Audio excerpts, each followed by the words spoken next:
When I was a kid, probably 8 or 9, I had this really awesome kite my dad bought me. It was really cool, really colorful, had a face on it. I lived on a huge property, 85 acres, and one time while I was flying it, I lost hold of the spool and the kite flew too high, out of my reach, and it landed somewhere in our forest. I looked and I looked for that kite, but I never found it.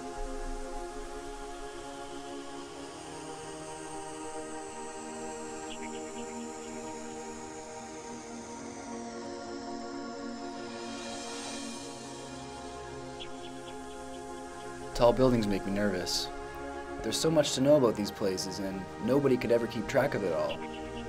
Think about how many people have been inside any large building, who's worked there, who's used the elevator, who's lived out a portion of their lives inside of a box that people made. All that information, you couldn't fit it in a book. You couldn't fit it in a library. It's just too much. I stare up at these skyscrapers and I can't wrap my head around them. Their sheer physical size, the space they take up in this world, they're so much bigger than us that they're actually dangerous. You could fall off the top and die. You could land on someone and kill them. You could drop a penny off the roof and kill someone. Imagine being killed by something as small as a penny.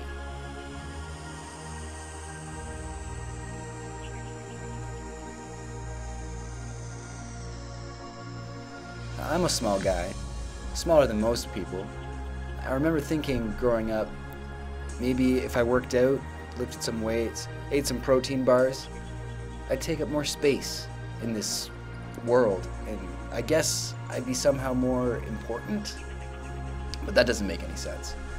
Even if I worked out, and even if I was a 7-foot tall pile of muscles, it wouldn't make a difference, not where the big picture is concerned.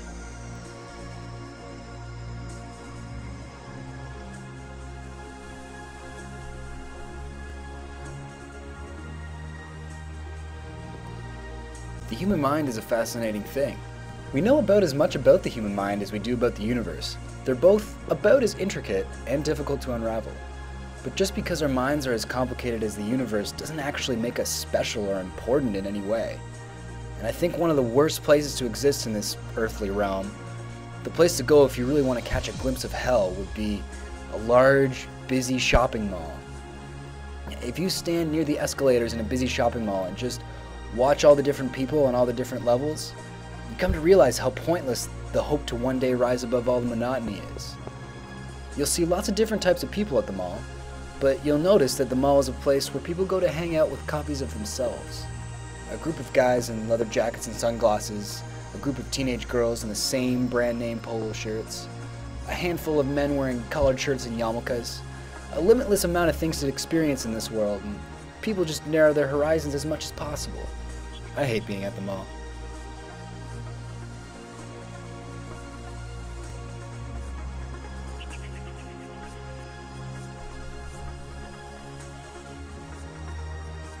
Now, I sometimes have this dream where we've all become giants. It's cool at first. We're walking over cities and examining the tiny lives we all used to lead. When we look at the horizon, we can see the curvature of the Earth, right? Because, you know, we're so huge, the shape of the planet becomes visible. Yeah. But after a while, being giants just becomes the new status quo. We ignore the tiny cities like we ignore the blades of grass around us in our lives now. And when you divide our size by the size of the universe, we're still just nothing.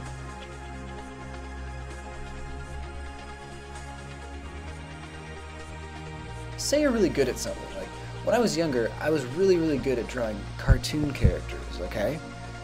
You put enough practice into anything and you'll get really good at it. Good enough that other people who haven't put in as much time, or any time at all, will look at you and just not understand how anyone can be that good. People used to watch me draw, really just gather around in groups and watch me drawing TV characters. In times like that, your impact on people, your presence, you're affecting others, right? So you kind of grow in significance.